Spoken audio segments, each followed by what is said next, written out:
नमस्कार, आप देख रहे हैं आखिर न्यूज़ 24। मैं हूं आपके साथ अमित।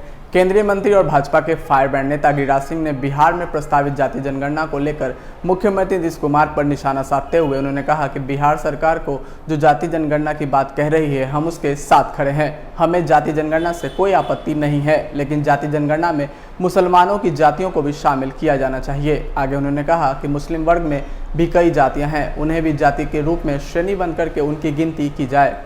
सीएम नीतीश को सुझाव देते हुए कहा कि वर्ष 1991 में बिहार के 11 जिलों में फर्जी मतदाताओं के नाम को हटाने को लेकर 2 लोगों ने याचिका दायर की थी। तब करीब 3 लाख लोगों का नाम सूची से हटाया गया है। ऐसे में जाति जनगणना के दौरान इस बात का ध्यान रखा जाए कि जो रोहिंग्या और बांग्लादेशी घुसपैठिए यहाँ रह रहे हैं, उन्हें जनगणना में शामिल नहीं किया जाए। साथ ही जिन 3 लाख लोगों का नाम हटाया गया है, उन्हें भी जाति जनगणना में जगह नहीं दी जानी चाहिए। देखिए, देश के अंदर मोदी एक तरफ विकास के एजेंडे को ले गए।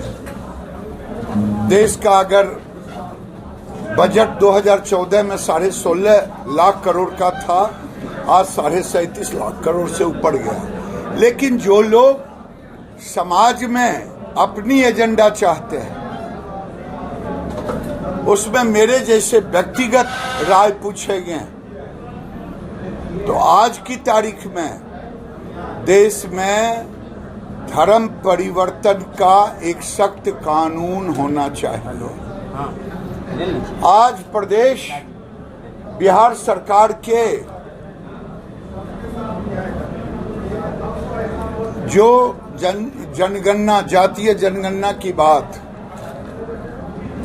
तो जातीय जनगणना से मुझे कोई, मैं उस जातीय जनगणना के साथ खड़ा हूं, लेकिन जातीय जनगणना में ये भी होना चाहिए मुसलमानों को भी जात के श्रेणी में लानी चाहिए,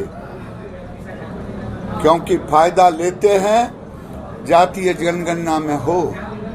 जातीय जनगणना में 11 जिले को 1991 में राजेंद्र गुप्ता और जनार्दन यादव ने पिटीशन दिया था कि जो लोग विदेशी हैं उनके नाम को, और समय शायद मेरे ध्यान में आ रहा 3 से 4 लाख मतदाता सूची से नाम काटे गए थे। आज मैं कहता हूं उस पर भी जातीय जनगणना में उनको नहीं शामिल करना चाहिए। जो घुसपैठिए हैं, राजनीतिक दृष्टि से भले जो कह लें, लेकिन जातीय जनगणना से उनको, चाहे रोहिंग्या हों, चाहे बांग्लादेशी घुसपैठिए हों, चाहे 1991-92 में निकाले गए जो हैं, उनके परिवार को भी उस जातीय जनगणना में नहीं शामिल करना चाहिए। मुझे कोई दिक्कत नहीं, लेकिन अब समय आ गया है कि देश में अल्पसंख्यक पर पुनर्विचार होनी चाहिए, कि देश में अल्पसंख्यक की परिभाषा को पुनर्विचारित करने की जरूरत है।